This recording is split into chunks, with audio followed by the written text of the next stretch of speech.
Everybody over there. Seeking education. Everybody over here. We all need respect. All the people of the world are hoping for peace. Everybody think. Hey, this is Al McGhee with your entertainment ticket. Get us at www.yeticket.com. Don't be afraid of the dark. Well, don't be afraid because I'm going to interview Baile Madison. She's the star of the film. To me, she's the star of the film. There's other stars in the film also. But this is going to be a great interview. I'm excited. You should get excited too for Baile Madison. Don't be afraid of the dark. Watch it.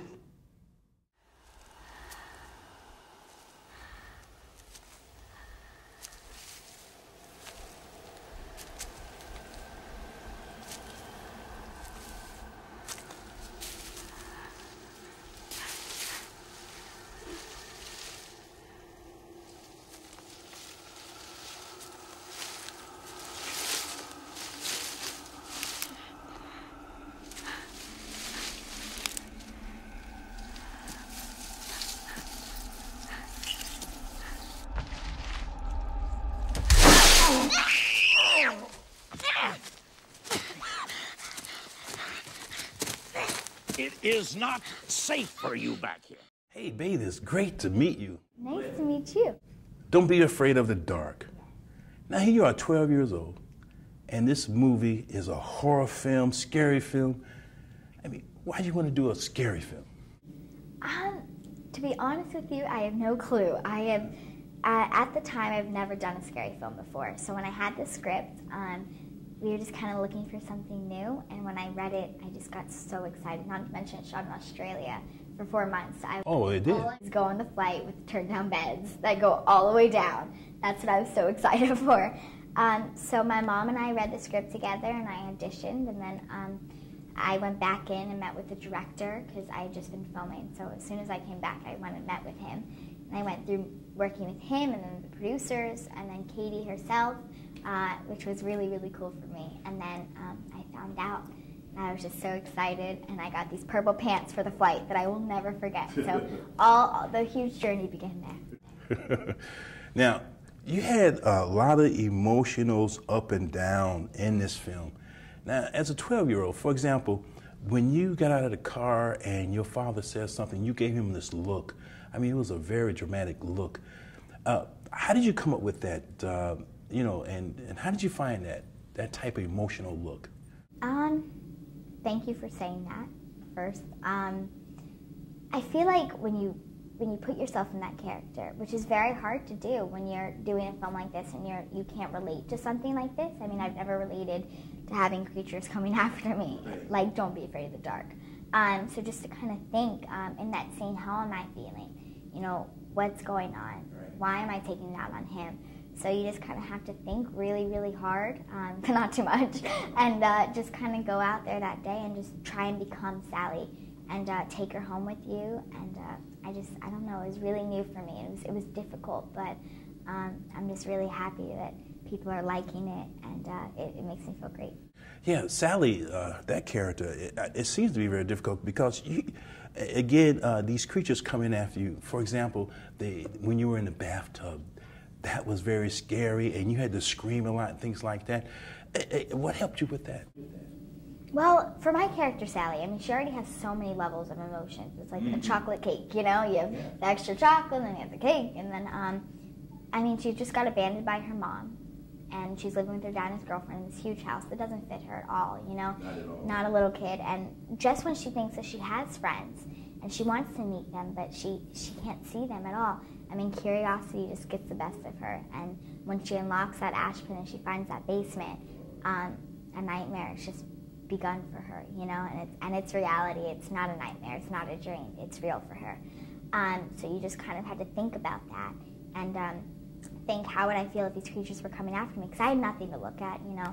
I wasn't even given a point of how they would look in a way. So for me, it was just difficult, but it was I was kind of ready, and I would go home at night and just pray and say, just let tomorrow be a good day. So I got a lot of help on my sister and my mom, and again, like, thank you for saying that, because that does mean a lot. Yeah, you worked very hard in this film, and I can see it too.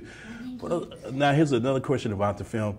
that bed that you had, I mean, I love the way it was made, it's set up, sculptured. Was that a real bed? It was a real bed. It was all real. The mattress wasn't the comfiest, but it was all real. But for the scene when I'm going underneath the sheets, we had a much larger bed for that. It was literally from that wall back here. Really? It was so big. I would so want to do a slumber party in there because I swear we could fit a microwave and a TV and a spa, and that would be so much fun. But because they just wanted to roll so much of me, you know, going under the sheets and looking. So finally, when I finally got to the end of the bed by the 4th time, I got to just scream, and then I go back and do it again. Did you get a chance to work with Guillermo del Toro?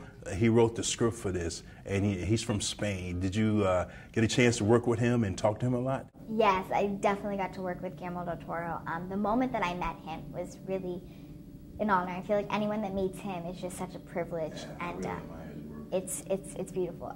He just is such a nice guy, and he just made the set wonderful. And I got to work with him during rehearsals because he had to go when we actually started filming to New Zealand and start preparing for The Hobbit. So when he had times off, he would come back to the set, and it was always so much fun to look over and have him wave and have like a little surprise visit from him. So yeah, it was terrific, and it's a great fun. How'd you like Australia?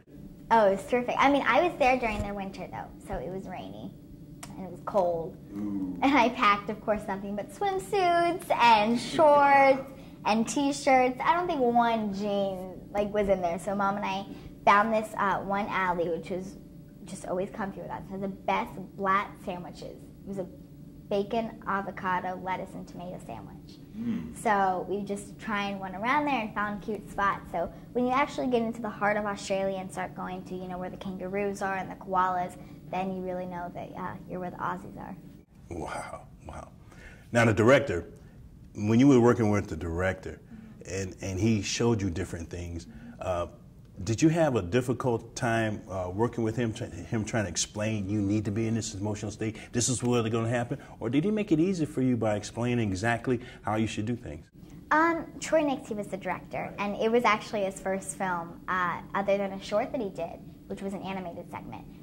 So he was kind of going on to this huge production for the first time, and I was walking onto a scary film for the first time. So we were both kind of newbies at the same time. So I mean, we tried to work with each other, and it was really nice to be able to work with him on his first film. And I know that he has so many more things lined up, and I just can't wait to see what the future holds for him. Now, I'm a big fan of Guy Pearce, and he's from Australia. Did he show you any little nooks and crannies in Australia, where to eat at, anything like that? He is one of the nicest men. I mean, he had He had a great vision for his character that he got. Ooh, I hated his character. He was so rotten as a parent. He was, but that's the kind of character that he was. And at the same time, all the characters, even if you don't like them, that's the way, you were asked to play them, which is always fun.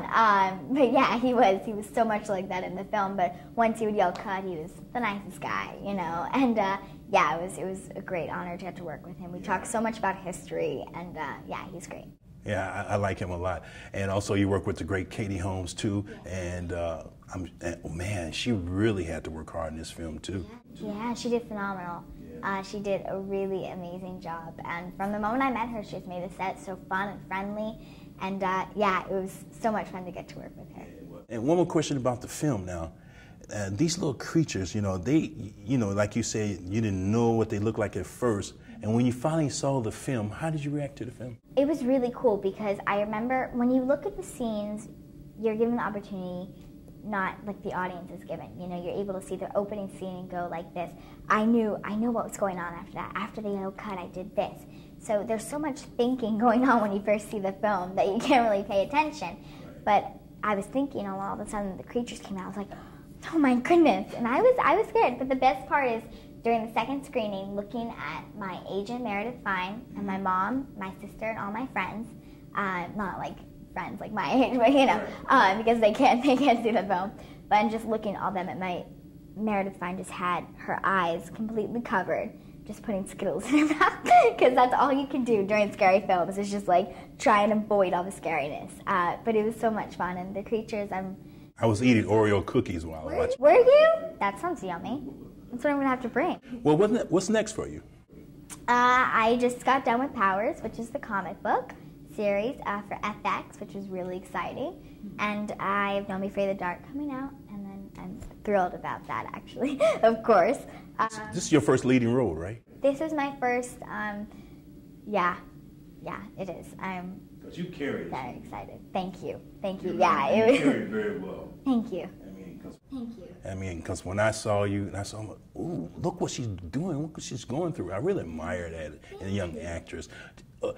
Being an actress, though, you like that? I love it. I love it. I don't know what I would do, honestly. It's such a passion for me, and I get so excited with the opportunities that I'm given. And for me, it's just been such a blessing and a fantastic journey.